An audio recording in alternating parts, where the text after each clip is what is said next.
Olá, queridos. Sejam muito bem-vindos ao Ponto de Equilíbrio.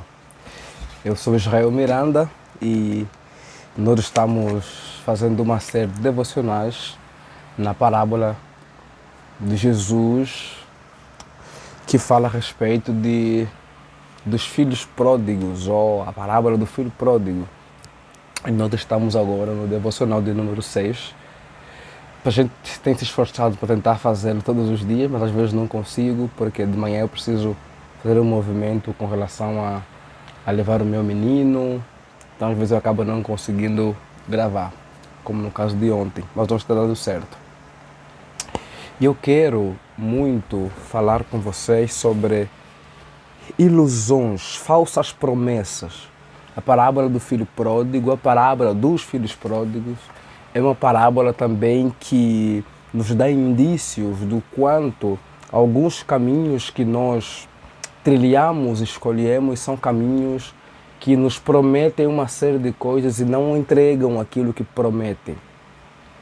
Há uma frase muito do senso comum brasileiro que é a ideia de pessoas que prometem muito e entregam pouco. E não é só com pessoas, é também uma referência com produtos, é também uma referência com cursos, é também, embora o curso também pode ser um produto, mas é com uma série de coisas. A internet, um relacionamento, promete muito, oferece muito pouco.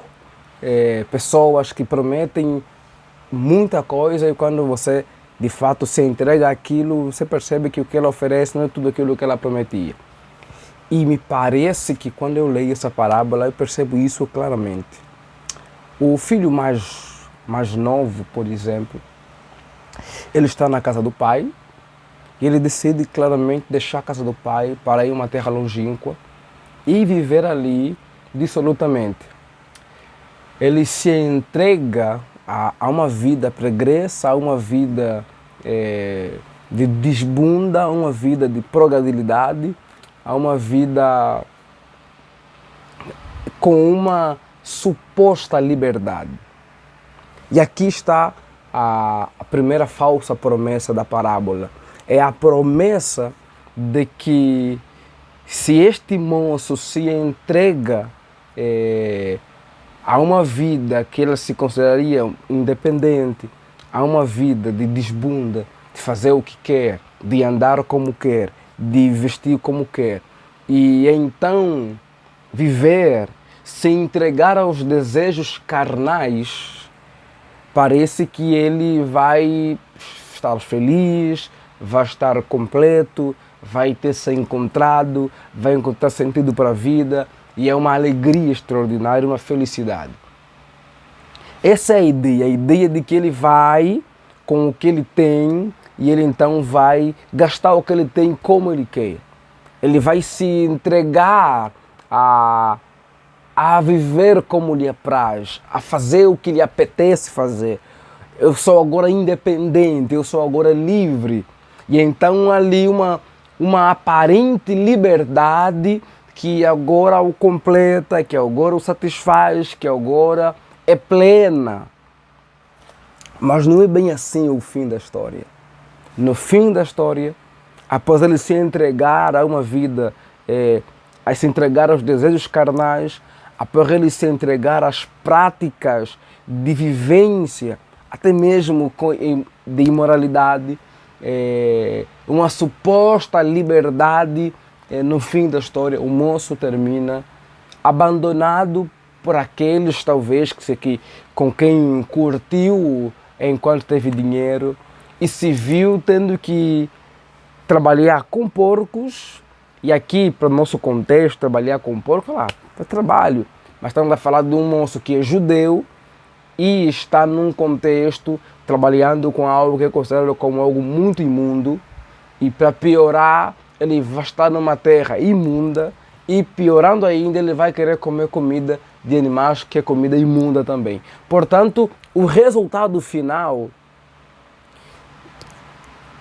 é o que? É de um moço que cai em si e persegue, parece que até o jornaleiro, o indivíduo que trabalha e ganha por dia na casa do seu pai, tinha um trato melhor, tinha uma consideração sobre ele muito melhor do que ele estava ali como filho. Então poderíamos dizer que esse moço, quando estava na casa do pai, ele talvez era feliz, ou e não sabia, ou era feliz e não percebeu, era feliz e então caiu na tentação das promessas que o mundo, a vida pregressa, a vida que se entrega à carnalidade lhe ofereceu, de que, olha, esse é o caminho para a tal felicidade, a tal realização, a tal completude. E quando chegou lá, ele teve sim momentos de prazeres, momentos de entrega, momentos de intensidade, mas são apenas momentos. Foram apenas momentos em que ele se viu feliz, em que ele se viu ali no melhor dos melhores. E depois então passou tudo isso. Por quê? Porque ele colocou na carnalidade, na entrega aos prazeres, o quê? Aquilo que poderia deixá-lo feliz e em aparente liberdade. E para concretizar isso, ele fez por meio do quê? Do dinheiro. E portanto, fazer isso, pensar que o dinheiro nos dará a alegria e a real felicidade para viver eternamente, ou viver constantemente, ou viver uma vida alegre, satisfeita, faz a gente se equivoca. Por quê? Porque o dinheiro é passageiro. Cristo disse que o tesouro aqui na terra é um tesouro que pode ser corroído, que a traça pode corroer e os ladrões podem roubar. O dinheiro acaba. E como acabou de fato na história daqui do filho pródigo, o moço ficou sem dinheiro, ficou sem como sustentar aquilo que era os seus prazeres carnais em termos de desbunda, ficou sem como sustentar os que o rodeavam, ficou sem como até mesmo se alimentar. Por quê? Porque ele esperou, ele acreditou na promessa que o dinheiro o fez, acreditou na promessa que os prazeres carnais o fizeram, acreditou na promessa que o mundo à volta o fez. E no fim de tudo, ele se viu ali, trabalhando com os porcos, querendo comer comida de porco e não chegou lá. Por quê? Porque todos os elementos que o prometeram alguma certa realização, alguma plenitude, alguma alegria, alguma satisfação plena, no fim foram apenas passageiras. Mas não foi apenas o filho mais novo que também experimentou, caiu na tentação de uma promessa falsa. O mais velho também. O mais velho caiu na tentação da falsa promessa do quê? Do legalismo, do religiosismo, dessa religião que desenvolve uma perspectiva própria sobre Deus. E aqui, perspectiva própria sobre Deus, estou me referindo à construída pelos homens. E me refiro aqui ao Pai, né?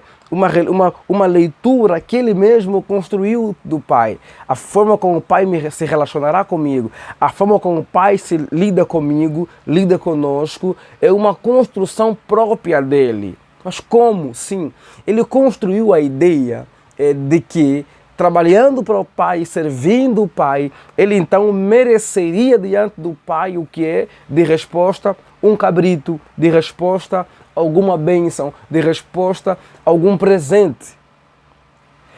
Essa é uma construção que ele mesmo faz, é uma leitura que ele mesmo faz do Pai e não aquilo que o Pai revelou sobre ele.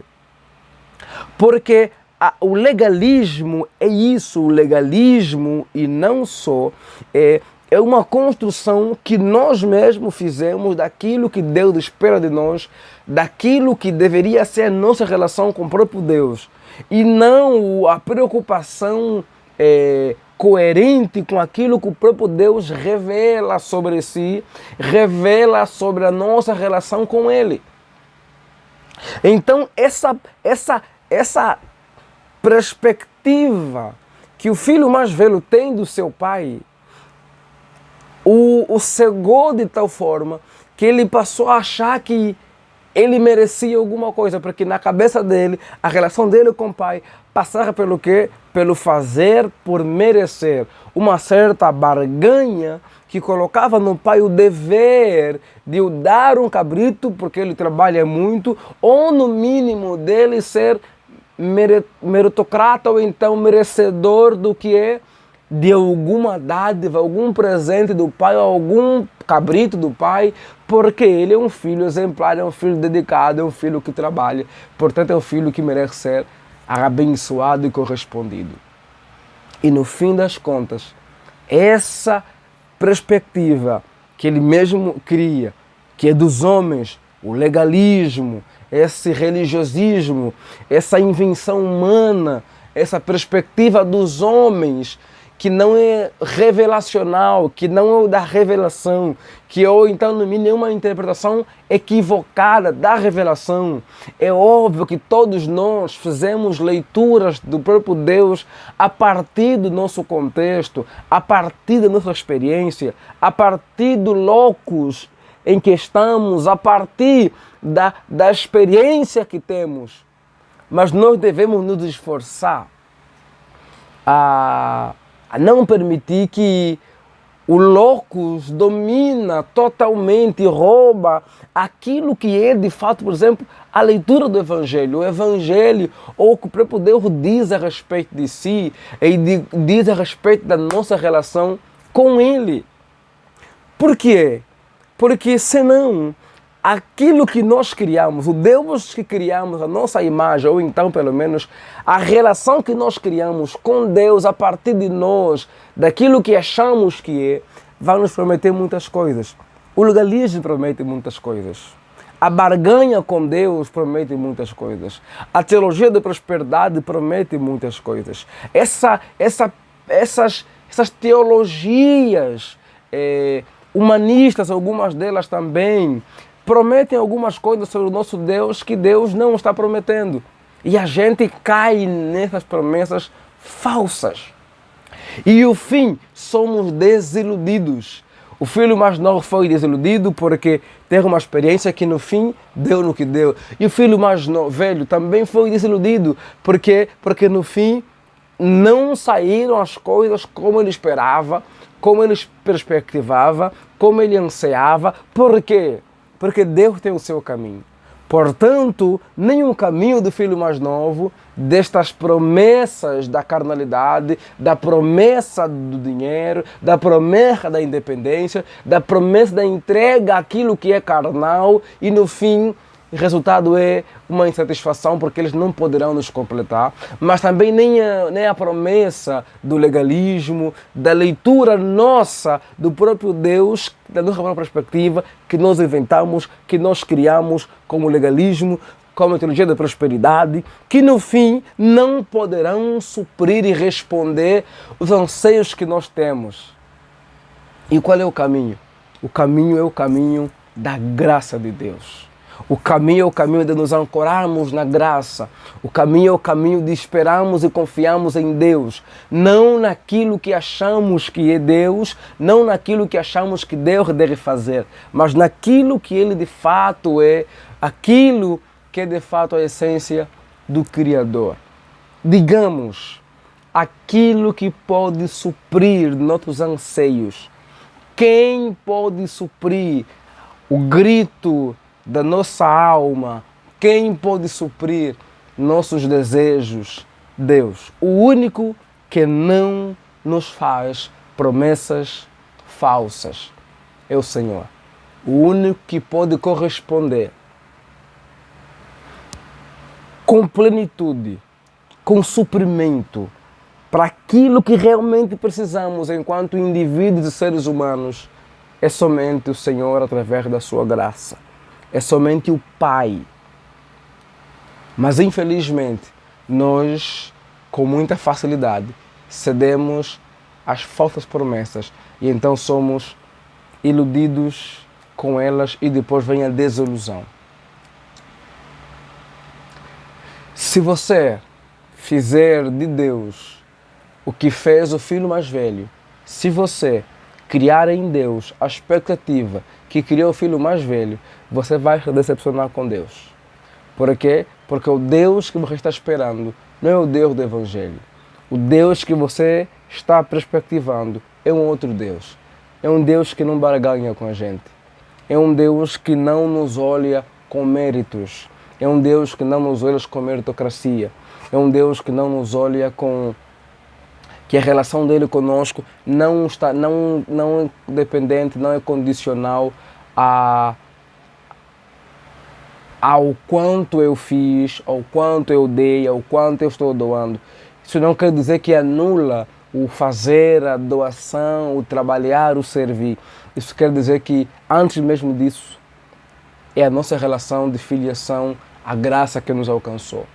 Portanto, se você esperar em Deus assim, um Deus com barganha, eu faço para merecer, eu faço e agora eu mereço, eu faço e Deus tem que me dar. Eu oro, Ele tem que fazer. Eu dizimo, Ele vai ter que fazer. Eu sou obediente, Ele vai ter que abençoar. Eu sou fiel.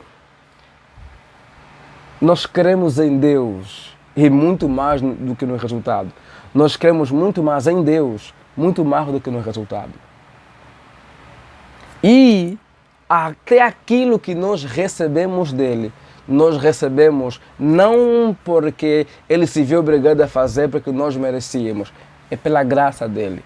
É por isso que ele disse para o filho mais velho: tudo que é meu é teu, filho. E tudo que é meu é teu, não porque você trabalha para mim. Prova disso é que o mais novo, quando recebeu, foi embora. O pai deu para ele o quê? Os bens que ele pertencia, que era parte dele da herança. Não porque ele trabalhou, mas porque era filho. Então, o que nós recebemos do pai não é porque nós merecemos, é pela graça. É por isso que quando o filho mais novo cai em si e percebe que foi iludido, e percebe que foi enganado pelo mundo, enganado pela sua própria liberdade, enganado pelos prazeres carnais, enganado pelas promessas do dinheiro, que ele fez, ele caiu em si e volta para o pai. E o pai o recebe.